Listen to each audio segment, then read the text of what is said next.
नमस्कार दोस्तों, मेरा नाम कनक है और आओ सीखिए आज के जन्म में आप सभी का स्वागत है। आज हम सीखने वाले हैं जो टॉपिक बहुत ही इम्पोर्टेंट है, लिखना। क्या आप जानते हैं लिखना हमारे लिए कितना ज़रूरी है? अगर आपको इंग्लिश पढ़नी आती है, मान लीजिए चलिए आप मेरी वीडियो देख के यानी कि हमारे चैनल की वीडियो देख के आपको पढ़ना आ गया होगा, लेकिन लिखने का क्या? लिखना कोई नहीं सिखाता है, ना ही किसी कोचिंग में सिखाया जाता है, ना ही किसी स्कूल में, ना ही आपको कोई भी सिखाता है। आपके पेरेंट्स, भाई या फिर जो भी अच्छे से अच्छे इंग्लिश जानते हैं वो भी नहीं सिखा सकते, इतना मुझे पता है। लेकिन अगर कोई नहीं सिखा सकता तो सीखे कैसे? अब लिखना कैसे? जैसे कि मैंने आपको बोला आपको लिखना है BAT बैट, ठीक है, सिंपल, आपको स्पेलिंग पता है, आप फटाफट लिख देंगे। लेकिन अगर मैं आपको कोई बड़ी स्पेलिंग बोलूं तो आप उसमें कंफ्यूज हो जाएंगे कि ए की मात्रा के लिए आपको ए लिखना है या ई लिखना है, क्योंकि कहीं कहीं ए को आ भी पढ़ते हैं और ई को भी आ पढ़ते हैं। तो हम ए लिखें और कहाँ पर हमें ए लिखना है, कहाँ पर हमें ई लिखना है, क्योंकि ए और ई दोनों को ए भी पढ़ते हैं और दोनों को आ भी पढ़ते हैं। लेकिन दोनों में से कौन सा लगाना है ये कंफ्यूज करता है। जैसे कि मैं आपको एग्जांपल बताऊं, मैन और मैन दोनों में कितना फर्क है? MAN मैन होता है और MEN ये भी मैन होता है। इसी तरीके से जैसे BAT बैट होता है, इसी तरीके से RAD रेड होता है, जिसमें BAT यानी कि ए आ रहा है ए की मात्रा के लिए, और RED रेड, रेड में भी ए की मात्रा आ रही है, लेकिन उसमें क्या लग रहा है? उसमें लग रहा है ई।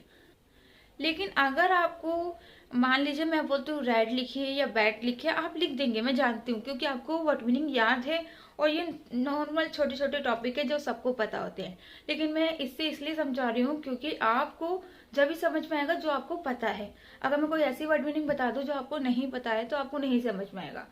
तो अगर मैं आपको RAD रेड बोलती हूँ तो आप फटाफट लिख देंगे RED रेड, और अगर मैं आपको बोलती हूँ RAD रेड तो वो रेड नहीं होगा, वो रेड हो जाएगा। अब इसमें क्या फर्क है? आप मुझे बताइए, CAT कैट होता है ना, कैट, और RED रेड होता है ना, लेकिन दोनों में क्या फर्क है? उसमें ए क्यों लगाया और इसमें ए क्यों लगाया है? CAT कैट में और RED रेड में ई लगाया है ए की मात्रा के लिए, और कैट में ए लगाया है, आपको नहीं पता होता। इसी तरीके से अगर मैं आपसे बोलूँ आपको लिखना मार्क्स, तो आप क्या लिखेंगे? MASK marks. तो मार्क्स में आपने आ की मात्रा के लिए ए लिखा है ना, MASK मार्क्स। लेकिन वहीं पे आपने CAT कैट, कैट के लिए आपने ए लिखा था ए की मात्रा के लिए, और मार्क्स में आपने ए लिखा है आ की मात्रा के लिए।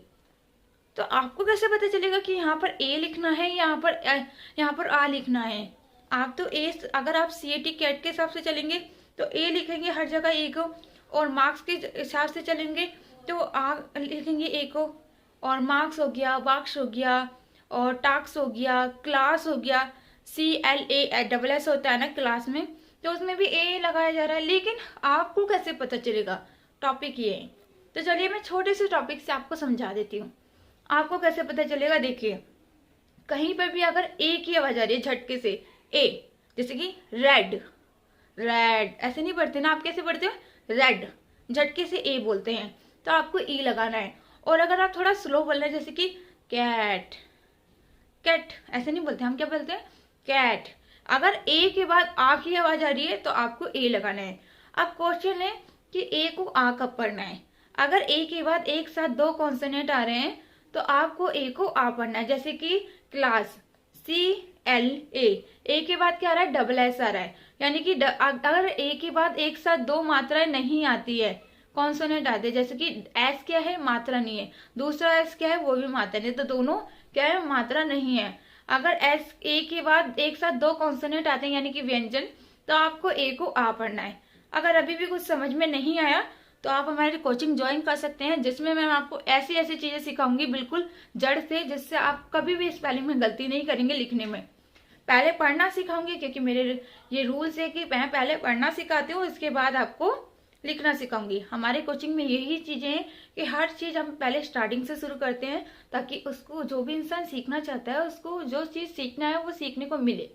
तो अगर आप चाहते हैं तो मैं आपको नंबर बता देती हूँ, आप इस नंबर पे कॉल करके मुझसे डिटेल पूछ सकते हैं या फिर व्हाट्सएप पे मैसेज कर सकते हैं। उम्मीद करती हूँ कि आपकी हेल्प करती रहूँगी। और अगर कोई भी प्रॉब्लम हो तो आप मुझे व्हाट्सएप पे मैसेज कर सकते हैं। लेकिन अगर आपको कोचिंग करनी है तो कोचिंग की फीस भी है, ये मैं आपको बता दूं। क्योंकि अगर आप यूट्यूब पे फ्री क्लास लेना चाहते हैं तो यूट्यूब पे आपको फ्री क्लासेस मिलती है, लेकिन अगर आपको कोचिंग करनी है तो उसकी फीस देनी होगी। ज़्यादा फीस नहीं होगी, बिल्कुल भी चिंता ना करें। और अगर आप फीस नहीं दे सकते तो आप बुक भी ले सकते हैं, जो सिर्फ 20 रुपये में है। 2 बुक मिल रही है, पहले 1 बुक थी, अब 2 बुक 20 रुपये में मिल रही है। जल्दी से आइए और मैसेज कीजिए या फिर कॉल कीजिए अगर बुक चाहिए या कोचिंग ज्वाइन करना है। बाय, फिर कल मिलेंगे।